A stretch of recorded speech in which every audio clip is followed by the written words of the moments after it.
अपने आप को बिल्ला लगा के कहते हैं हम तो पक्के कांग्रेसी, और जड़ें खोदते हैं चुनाव के समय के अंदर। कुछ लोग अंदर लड़ लेते हैं, कुछ खुल के लड़ लेते हैं। इसमें मैं तो समझता हूँ कोई बुराई नहीं है। जो व्यक्ति चुप रह के हाँ में हाँ मिलाएगा वो कहीं ना कहीं पार्टी की जड़ों को कमजोर करने का काम करेगा।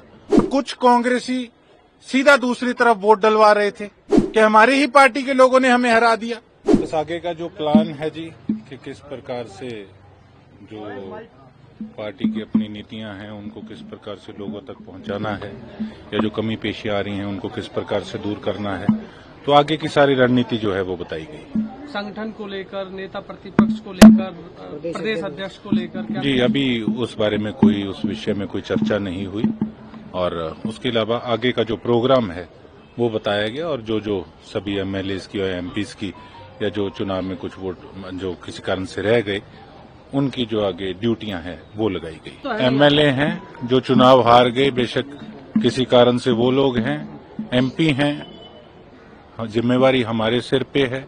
उसके बाद जब संगठन का जब भी घोषणा होगी तो उस प्रकार से फिर सारी चीजें आगे प्लान करी जाएंगी। अब तक जो जीते हुए हैं, बेशक कोई हारे हुए हैं, सभी हम पार्टी के सदस्य हैं, तो हमारे कंधों पे जिम्मेवारी है। देखिए वो अब हाईकमान ने डिसीजन लेना है, वो जो डिसीजन है वो तो हाईकमान का होगा। अब मैं उस बारे में नहीं कोई टिप्पणी कर सकता। देखिए मैं तो एक बात जानता हूँ, जो व्यक्ति चुप रह के हाँ में हाँ मिलाएगा वो कहीं ना कहीं पार्टी की जड़ों को कमजोर करने का काम करेगा। अगर मैं कांग्रेस पार्टी का हिस्सा बना था तो जो मुझे दिक्कत, कमियां, जो परेशानियां लगी तो मैंने उसको सार्वजनिक तौर पे बेशक उठाया। कुछ लोग अंदर लड़ लेते हैं, कुछ खुल के लड़ लेते हैं। इसमें मैं तो समझता हूँ कोई बुराई नहीं है, लेकिन उससे आने वाले समय के अंदर बदलाव आना चाहिए। अब मैं अपनी सिरसा की बात लूं तो मेरे सिरसा के अंदर ही एक सिरसा की सीट ऐसी थी जिसपे मेयर का चुनाव हम 12,000 वोट से हार गए। हमारी मेयर की कैंडिडेट हार गई, हमारे एमसी कुछ हार गए, कोई 100 वोट से नीचे हार गए, और कुछ कांग्रेसी सीधा दूसरी तरफ वोट डलवा रहे थे। तो जो हारे हैं उनके मन में क्या पीड़ा आई होगी कि हमारी ही पार्टी के लोगों ने हमें हरा दिया। तो अगर मैं अपनी जड़ों का ही ध्यान नहीं रखूंगा, जो उनके मन में मलाल था, अगर वो मलाल ही मुझे नहीं होगा तो फिर मैं समझता हूं फिर मेरा इस ओहदे पे या इस फील्ड के अंदर रहने का कोई, मैं समझता हूं फायदा नहीं। अगर मैं कोई बात ही अपनी पार्टी में नहीं उठा सकता तो कौन नेता है जो जड़ों को तोड़ रहे हैं कांग्रेस? कई है, मैंने हमारे लोकल लेवल के कुछ है नेता जो शरेआम विधानसभा चुनाव के अंदर भी ठोक के दूसरी तरफ चले हैं। अपने आप को बिल्ला लगा के कहते हैं हम तो पक्के कांग्रेसी, और जड़ें खोदते हैं चुनाव के समय के अंदर। और मैं तो खुल के बोलने वाला व्यक्ति हूं।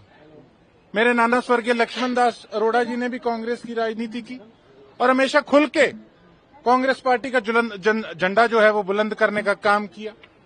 तो उसी प्रकार से मैं ये समझता हूं कि कामयाबी हमें तभी मिलेगी, एक शरीर तभी हष्ट पुष्ट होगा जब बीमारी दूर होगी। बीमारी को जड़ से खत्म करना जरूरी है। मैच सैनी की भी तारीफ कर चुके हैं कई बार। जी मैच, देखो मैं ऐसा व्यक्ति हूं जो अपनी बात से नहीं मुकरूं। व्यक्ति विशेष तौर पे मैंने उनकी तारीफ की थी, आज भी मैं अपनी बात पे कायम हूं। एक इंसानियत के नाते वेलविशर होना जरूरी है। अगर मैंने उनको कोई अपने एरिया के लिए कोई काम उनके समक्ष रखा तो उन्होंने मेरा रिगार्ड किया, मेरा काम किया, तो आदमी का किसी का धन्यवाद भी नहीं कर सकता। मीटिंग का ये निष्कर्ष है कि कांग्रेस को सड़क पे आना चाहिए और जनता की आवाज को उठाना चाहिए, और देश में जो राजतंत्र लाने की कोशिश हो रही है उसके खिलाफ आवाज उठा के ये जनता 1947 से पहले वाली प्रजा ना बन जाए, इसको नागरिक रखने के लिए, लोकतंत्र बचाने के लिए, संविधान को बचाने के लिए एकजुट होके फासिस्ट ताकतें, खास करके आरएसएस और बीजेपी के खिलाफ और उस विचारधारा के खिलाफ लड़ना चाहिए, वरना हिटलरशाही जो है आने में देरी नहीं है। तो क्या रणनीति हुई सर? क्या रणनीति आपको ऐसे थोड़ी बताऊंगा, जिस दिन प्रदर्शन करूंगा उस दिन बताऊंगा। संगठन तो जब बनेगा वो जब बनेगा तब तक के लिए जितने लोगों ने इलेक्शन लड़ा है, करीब 100 आदमी हो गए, 10 MP का इलेक्शन लड़े, 90 विधानसभा का जीता हारा अलग बात, वही संगठन है और वही इस लड़ाई को लड़ेगा। जिस तरीके से सुप्रीम कोर्ट के ऊपर संविधान की ओथ लेके संवैधानिक पद पे बैठे हुए धनखड़ जी और संविधान की ओथ लेके MP के पद पे बैठे हुए दुबे जी, दिनेश शर्मा जी संविधान की सुप्रीमेसी को किस तरीके से चैलेंज कर रहे हैं और सुप्रीम कोर्ट के चीफ जस्टिस को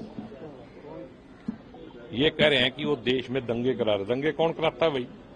ये तो शुरू से ही RSS का धंधा है और बीजेपी वालों का यही। अगर ये दंगे ना हो तो इनको तो कोई एक वोट ना दे। दंगों के सहारे तो यहां तक आए हैं। और CGI देश का अगर गृह युद्ध करवा रहा है तो सरकार कहां है भाई? इसका CLP के बारे में कोई बात नहीं हुई। आज प्रदर्शन करेंगे मैं शमशेर सिंह गोगी कांग्रेस हूं और मैं कांग्रेस के सारे ही प्रदर्शन करूंगा। रणदीप सुरजेवाला जी, कुमारी शैलजा जी, संजय यादव के लोग नहीं पहुंचे। वो दोनों जनरल सेक्रेटरी प्रभारी हैं, अपनी अपनी स्टेट में मीटिंग ले रहे हैं। देखिए, हरियाणा में तो सिर्फ ये है कि कांग्रेस को मोबिलाइज करके लोगों में भेज दो।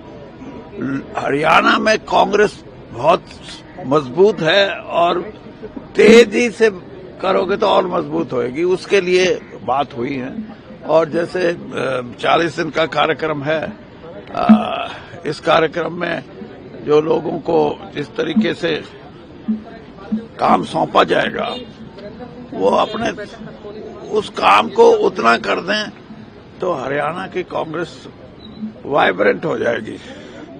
बिल्कुल, इसमें कोई दो राय नहीं।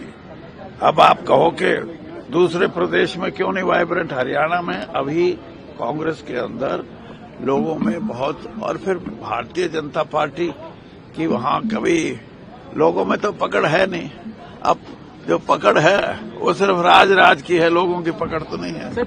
निष्कर्ष यही निकला है कि बहुत तेजी से कांग्रेस हरियाणा में लोगों में जाएगी और जो भी बड़ी चीजें जिनका आज खतरा है, आपको भी लगता है, आप भी उस खतरे में शामिल हो और इसलिए थोड़ी सी आप भी ऊपर उभर के आओ, वरना तो ये जो मीडिया है कहीं इसका भी पूरा व्यापारीकरण ना हो जाए, किसी एक आदमी को ना चला जाए।